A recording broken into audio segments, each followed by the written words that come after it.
Hey everybody, this is Dr. Bulow with Revive Upper Cervical, and today we're going to chat with Bryana. And Bryana's been with us we were just talking about this. 3.5 weeks? About a month, yeah. An upper cervical, about a month with us of 3.5 weeks. She just has the coolest story. And honestly, I think your story was very cool from the very beginning. And so I've been meaning to sit down with her, and so I figured I would do it live. That way, if you guys have any questions, great. But most importantly, you're going to hear about a crazy story of headaches and migraines. And I'm always telling people, and this is like overplayed out in social media, but share this video, man. You don't know who's in your circle of friends that might be dealing with headaches, might be dealing with migraines. They don't have to be local. We'll find them someone near their home. You know what I mean? So how was it in the beginning that you found out about upper cervical? Or actually, better yet, tell us about your headaches that you were getting before you got under care. Okay, so I've had migraines like my whole life. They started when I can remember being in the hospital at like age 5, getting treated for migraines and getting different tests done. That's I had intense. a lot of like traumatic injuries. So when I was like in 4th grade, I got hit by a car, and I did cheerleading for the majority of my life. So I've had probably like 4 concussions, whiplash, several different things, and my migraines just continue to progress and get worse. And I've pretty much been through every kind of treatment you can imagine, with like medications, just like a regular, like kind of, what would you call it, like abrupt chiropractic treatment. Standard chiropractic care, manipulation therapy, things like that. Like a lot more harsh, I guess you could say. But I actually heard about this through one of my friends who also had a concussion, and I was seeing another doctor who then recommended me come here. But ever since I've been getting upper cervical, my migraines have pretty much subsided. I overall feel like a brand new person. And you were saying you were getting them since when you were 5, you remember going to the hospital, you said? Yeah.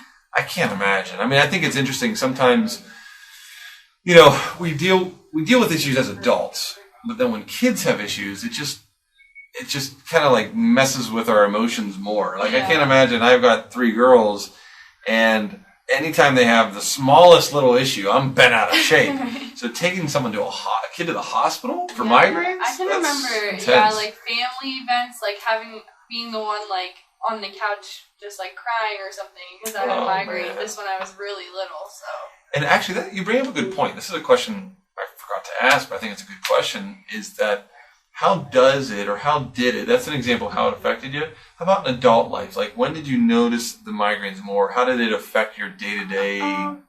Either work or schooling or things like that. I am a college student, and I also have worked the entire time I've been in school, and I'm constantly busy. I mean, I was doing activities in sorority. I started losing my vision, and I just wasn't able to do my day-to-day activities. Like, I couldn't drive. Like, I wouldn't be able to go to class. Like, or work. I was calling off all the time. I just didn't feel good, and honestly, I just started to lose my motivation. Yeah. And I was like, okay, I really need to do something. Something really wrong with me. Like, physically, you can just tell when something's off with your body, and I just knew. Yeah. And I think that unless you've been in a situation where you've had chronic pain, it's hard to appreciate the impact it can have on your life. Yeah, definitely. And when you're looking around and seeing your friends are doing all these fun things and they feel great all the time, and you just never feel good, you're like, okay, there's something wrong. I need to do something. Well, I'm so glad that you found specific care and upper cervical care.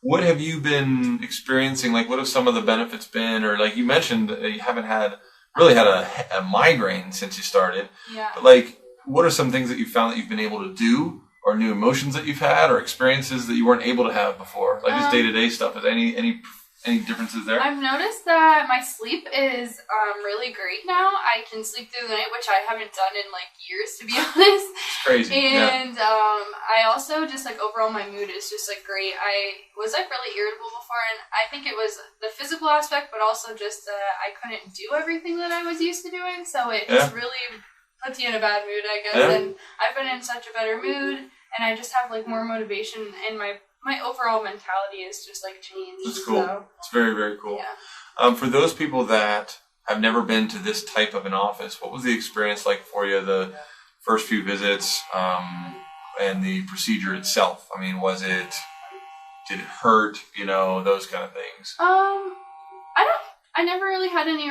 discomfort. I mean, unless I had like a migraine, which obviously wasn't due to being here. Sure, But sure. my experience here has been great. I think everyone's really personable, and I love coming here. And obviously, I'm feeling better, so I look forward to coming. Well, the reason I ask is, some people have never been to a chiropractor. They think all the different techniques are the same, and so I've tried that or this or that, or they might be scared they're gonna crack my neck, or things like that. So it's always nice to get those personal insights, to kind of what to expect. And any last words for the folks watching, or that this video may have been shared with them because they have headaches or things like that. Is any pieces of advice or things like that you'd want to share with them? And then we'll log off. And before we do, we'll give you the last word here. So before we do that, though, if you guys have been watching this, if you have any questions at all, go ahead and type it in the comment section of this video, wherever it ends up being on the internet. Just go ahead and ask the questions. And I will do my best to answer them. If it's a question directly for Bryana, we'll get in touch. We'll make sure she can get her answer back to you. But just if you have questions, please ask, But otherwise, thank you for hanging out with us. And Bryana, I'll give you the last word, man. What any closing thoughts for folks? I just think it's really important if you're having any problems like this where you think that you might want to get upper cervical treatment, it's important to educate yourself about it. So make sure that you're asking questions about everything dealing with your treatment and your health overall. Yeah, absolutely. Educate and get the care you need, man. Thanks for hanging out with us, guys. Thanks for hanging out, Bryana. I really appreciate you taking the time. Thanks for having me. Cool. We'll see you guys next time, all right? Bye now.